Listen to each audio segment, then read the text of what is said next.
Olá, muito boa tarde. No dia da divulgação do relatório pela Comissão Independente para o Estudo dos Abusos Sexuais contra as Crianças na Igreja Católica, em Portugal, temos hoje entre nós o presidente da equipa de coordenação nacional das Comissões Diocesanas de Proteção de Menores, José Souto Moura, para olhar precisamente a cultura de prevenção e cuidado necessária nestas matérias. Muito boa tarde. Obrigado por estar aqui no programa Eclésia. Estas comissões diocesanas são assim um lugar de acolhimento em primeiro lugar, não é? Onde as pessoas podem também dirigir-se e partilhar eventualmente alguma situação. Estão disponíveis nas dioceses do país.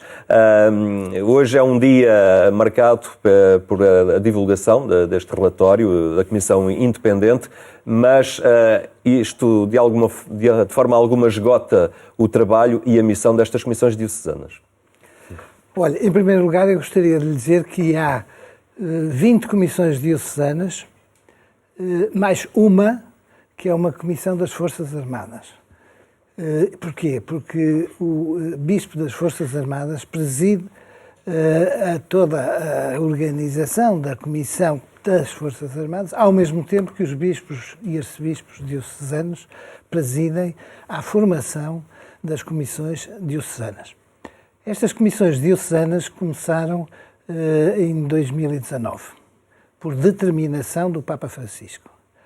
A primeira foi a Comissão Diocesana do Patriarcado de Lisboa, de que eu fiz parte desde a primeira hora, e depois multiplicaram-se as comissões todas pelo país ao longo de 2 anos, porque entretanto depois houve a pandemia, o que interrompeu muitos trabalhos até das comissões que já existiam. Sentiu-se, um ano depois da criação dessas comissões diocesanas, a necessidade de reunir outra vez essas comissões, porque já tinha havido uma reunião de todas com a Conferência Episcopal, com os senhores bispos, em 5 de fevereiro de 2022, sentiu-se a necessidade de voltar a reunir estas comissões todas, e a proposta que eu fiz como presidente, digamos, da equipa de coordenação foi dar a palavra, para além de 2 palestras que houve antes, dar a palavra às comissões diocesanas para dizerem aquilo que lhes ocorria ou que estavam interessados em dizer sobre o balanço do trabalho de um ano, porque é um ano o tempo que mediu entre a criação da equipa de coordenação e essa reunião, e aquilo que se pediu foi: falem-nos de um balanço, dos problemas que encontraram e das perspectivas que têm para o futuro. Devo dizer que o trabalho desta equipa de coordenação foi atendendo às aspirações que vimos na primeira reunião, onde foi criada a equipa de coordenação. A aspiração dessas comissões todas era aquelas que não tinham um regulamento próprio passarem a ter quase que um manual de instruções de boas práticas que, por um lado, suprisse a falta de regulamentos próprios das várias comissões e, por outro lado, se criasse uma cultura comum e procedimentos semelhantes da parte das várias comissões, para não andar cada um a fazer da sua maneira. E isso foi conseguido? Eu acho que foi conseguido. Esse manual de boas práticas é uma coisa que chamamos base comum. Já foi modificada porque, entretanto, o direito canónico também mudou, o Código de Direito Canónico, na parte que tem a ver com os aspectos sancionatórios, e, portanto, foi preciso informar. Foi a única alteração que foi necessário fazer na base comum. E pronto, e agora estamos aqui para o futuro, com o quê? Com ânimo para continuar um serviço que é um serviço ao serviço, passo o pleonasmo, dos mais frágeis. Por outro lado, acho que é importante que as comissões diocesanas assumam uma postura de inflexibilidade, de rigor em relação a toda esta problemática. Porque há várias forças que se debatem por trás disto tudo, não é? No início houve uma certa, digamos, não direi falta de credibilidade, mas alguma dificuldade das comissões diocesanas serem reconhecidas ou na sua capacidade de escutar ou serem reconhecidas por potenciais vítimas como um lugar seguro para fazerem as suas denúncias. O melhor de tudo é eu dizer-lhe que até este momento, e depois dessa reunião que houve no sábado passado, um ano depois da criação da equipa de coordenação, fiz um novo levantamento dos casos, ou das notícias que tinham sido levadas às várias comissões, e apurei 33 notícias. Muita gente há de achar que este número é curto. Eu não tenho essa opinião, nem posso ter. E porquê é que não posso ter? Porque este número corresponde ou a acontecimentos reais que foram participados, ou a acontecimentos reais que se quiseram participar, e poderá haver outros que se não quiseram participar. Poderá haver aqui uma problemática que se prende com uma denúncia ou uma notícia que já foi levada ou que já tenha sido levada à Comissão Independente e que se não quis duplicar. E, em última instância, pode resultar de alguma desconfiança que haja por parte de vítimas ou parentes das vítimas, enfim, ou qualquer pessoa que saiba de um caso, desconfiança, dizia eu, em relação ao facto das comissões diocesanas e castrense, no fundo, serem organismos da própria Igreja. Portanto, o que é que se pede, o que é que eu peço às comissões? Que a imagem que a Igreja eventualmente terá nesse campo, em Portugal nem tanto, mas no estrangeiro, como se sabe, foi um dilúvio em muitos sítios, que essa imagem desapareça, essa imagem negativa, onde quer que exista. E, portanto, criar uma credibilidade na Igreja Católica, portuguesa concretamente, e sobretudo nas pessoas que estão nas comissões. Porque as pessoas que estão nas comissões não são necessariamente clérigos. E, portanto, até a maioria avassaladora são psicólogos, psiquiatras, juristas, sempre. Eventualmente um ou outro clérigo, porque há aspectos do procedimento das comissões que têm a ver com o direito canónico e é raro encontrar um leigo que seja especialista em direito canónico. É um trabalho em várias frentes, desde logo criar esta cultura dentro da própria comissão, inspirado neste manual de boas práticas que referiu, mas depois uma cultura num outro nível, que é uma cultura dentro da própria Igreja e como ela encara estes casos e reage perante estas situações. Isso também é um trabalho talvez mais moroso, mas de uma urgência óbvia. Quanto a isso, o que eu posso dizer é que, em relação à Igreja Portuguesa, não me apercebi de atitudes que revelem resistência. Resistência à investigação, enfim, e eventualmente ao sancionamento dos agentes de abusos. Pelo contrário, o que eu tenho visto é uma preocupação enorme de proteção das vítimas e de clarificação com a maior transparência. Claro que eu não estou ao corrente daquilo que se possa passar na Cúria do Vaticano. E, portanto, até no Dicastério para a Doutrina da Fé, parto do princípio, porque estou de boa fé, falamos de fé, parto do princípio que as coisas correm como devem correr. Mas, para mim, aquilo que é mais importante é que a Igreja Católica, que tem 2000 anos e está cá ainda, não conheço nenhuma instituição que existe há mais de 2000 anos, não conheço. Eventualmente na China, ou haja qualquer coisa. Bem, e está cá apesar dos homens. E, portanto, a Igreja Católica tem um chefe, que é o Papa Francisco atualmente. Esse chefe foi eleito, embora a administração do Vaticano não tenha sido eleito, na maior parte, acho que em todos os casos, é nomeado. E o Papa Francisco tem uma posição que não oferece dúvidas a ninguém. Porque o Papa Francisco, quando deu a última entrevista à comunicação portuguesa, que foi a entrevista com a Maria João Avilés, ele disse claramente para todo o mundo, porque essa entrevista passou em muito lado, que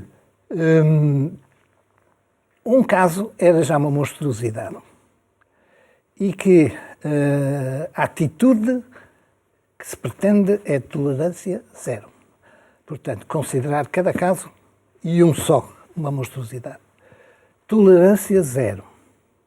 E, curiosamente, Bento XVI já tinha dito, em face da problemática dos abusos, que era um horror, foi a palavra que ele usou. Entretanto, resignou, vá-se lá saber porquê. E, portanto, a atitude do chefe da Igreja, que é o Papa, é de intransigência. E acha que essa atitude está a passar para o interior das igrejas locais, não é? Da forma como se organizam também nas dioceses e impedindo ou trabalhando uma nova cultura no sentido de se opor a um certo ocultamento de casos ou das situações? Eu acho que pode haver essa tentação. Mas aquilo que me parece é que há uma atitude realmente de transparência e de resistência a quaisquer forças que haja que queiram ocultar os casos. Aquilo que eu me tenho apercebido é que possa haver vontade de ocultar casos, mas é mais em relação a menores ou até a adultos vulneráveis da parte das famílias.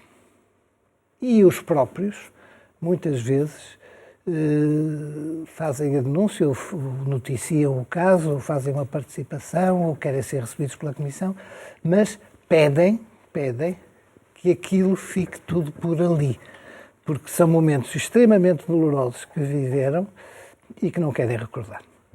Portanto, a ideia que eu tenho é que temos que ir para a frente com força, resistindo a hipóteses que não me apercebi ainda, mas que podem surgir do ocultamento por parte da Igreja, e as comissões diocesanas aí estão até para denunciar esse tipo de atitudes.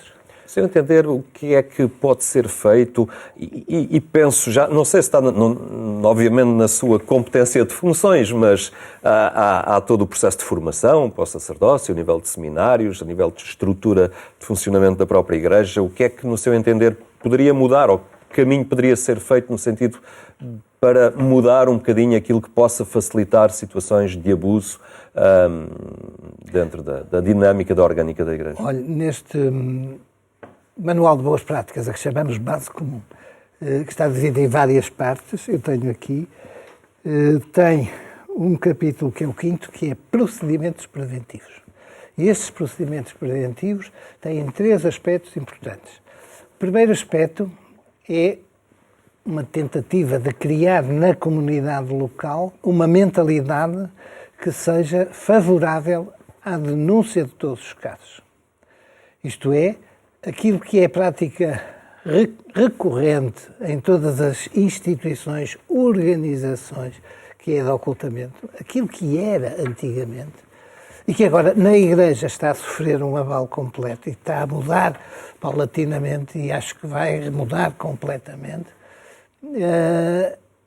Tudo isto parte da atitude que a própria comunidade possa ter em relação aos abusos. Porquê? Porque promoveu-se a distribuição de folhetos, por exemplo, nas igrejas. A comunicação passa pela indicação dos meios para fazer as denúncias, meios informáticos, telefónicos, a morada física. Enfim, e só não se queixa quem não quer, acho eu. Acho que está feita a base que permite a comunicação de todos esses casos. Houve uma atitude de coragem por parte da Igreja. Houve uma atitude de coragem por parte da Igreja, e acho que há uma revolução, porque não podemos esconder o passado. E no passado isto não era a regra. Isto não era a regra. inclusivamente, se houvesse algum caso que fosse conhecido do superior hierárquico da Igreja, a ideia que eu tenho é que o normal era a transferência do clérigo. Mas é preciso também aqui fazer uma nota que é importante. Fala-se muito de pedofilia na Igreja. Ora bem, a pedofilia, se quisermos, é um desvio sexual que atinge pré-púberes e, portanto, crianças que têm uma idade inferior a 13, 14 anos. E, se quer que lhe diga, aquilo que eu tenho visto, e não tenho o panorama completo, mas aquilo que eu tenho visto é que há relacionamentos, ou houve relacionamentos, em primeiro lugar, com pessoas do sexo oposto, adultas. E em segundo lugar, com pessoas do sexo oposto, do sexo do agente, também adultas. E finalmente, com jovens. A grande maioria é com jovens. Não é propriamente com criancinhas de 5, 6, 7, 8, 9 anos. E, portanto, acho que esta é uma correção que tem que ser feita, porque a monstruosidade do ato, que é sempre repelente, se for para uma criança muito jovem, é muitíssimo maior. Portanto, é o problema da sexualidade quando se é obrigado à castidade. Espero que os clérigos, designadamente, embora haja diáconos que também são clérigos, que sejam casados, mas de sacerdotes, sobretudo sacerdotes, tenham a força para cumprirem essa regra de castidade. Quem não conseguir pode mudar de vida, mas o que não pode é prejudicar terceiros, designadamente gente nova. Como é que recebeu esta missão na sua vida, agora de coordenar também estas comissões diocesanas? Como é que abraça esta missão? Olha, eu confesso que de início ofereci alguma resistência, porque já tinha, embora seja juiz jubilado, tenho tantas atividades e tenho tantas responsabilidades que esta era mais uma. Eu tenho 72 anos e alguns problemas de saúde. Basta dizer que, a partir do momento em que fui nomeado ou escolhido para presidente da equipa de coordenação, se fui submetido a 4 intervenções cirúrgicas. Mas estou bem, estou ótimo e acho que tenho o ânimo suficiente, em primeiro lugar, para poder transmitir aos membros das comissões. E, em segundo lugar, para fazer o melhor possível no trabalho que acho que é o meu trabalho deste ano já.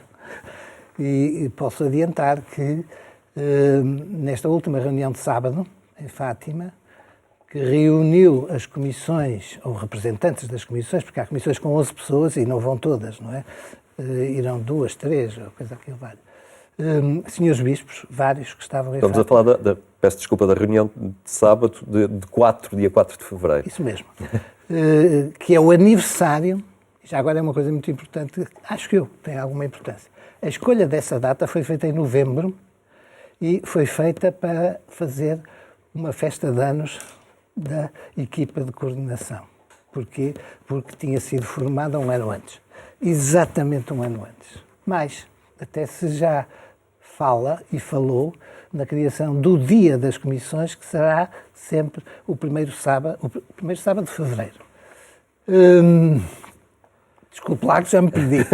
Não, ao fim e ao cabo, falamos destas comissões e também perceber a sua longevidade, de alguma forma. Esta comissão independente tem uma ação delimitada no tempo, para isso, nesse sentido, foi criada.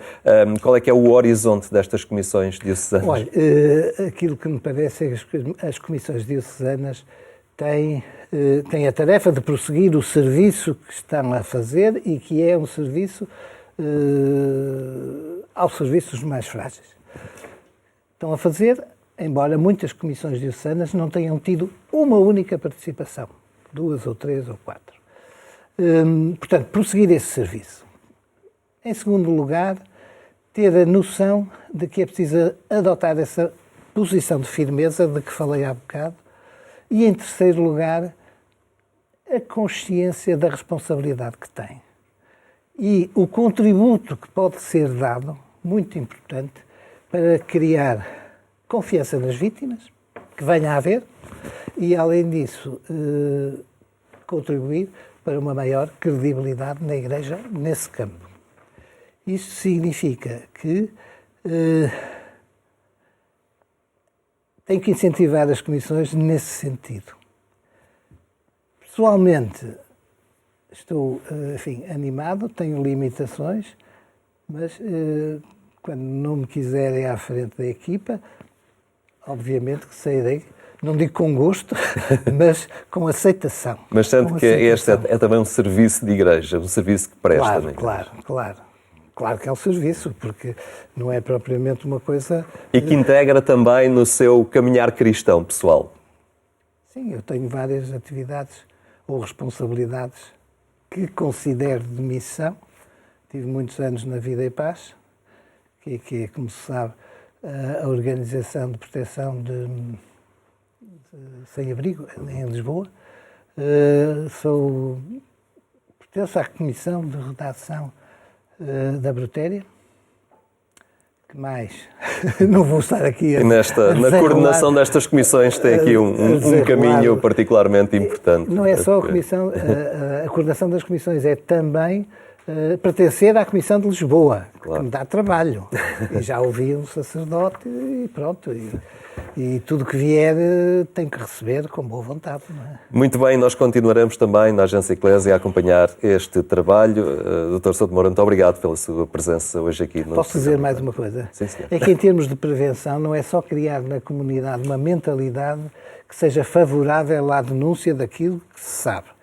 É também promover da parte das comissões e até da equipa de coordenação ações concretas de prevenção. Essas ações concretas de prevenção passam pela informação, sobretudo de meios onde haja crianças e jovens. Estou a falar de catequeses, de escuteiros, etc. Poderemos fazer isso até em parceria com essas organizações e que já têm métodos e regras de atuação para prevenir. Muito bem, fica então esta indicação muito útil. Obrigado pela sua presença hoje aqui. Nada, foi um gosto. Entre nós Espero no programa. ter sido útil para alguém. Certamente que sim, certamente que sim. Nós ficamos por aqui. Obrigado pela sua atenção. Tenha uma muito boa tarde e até amanhã, se Deus quiser.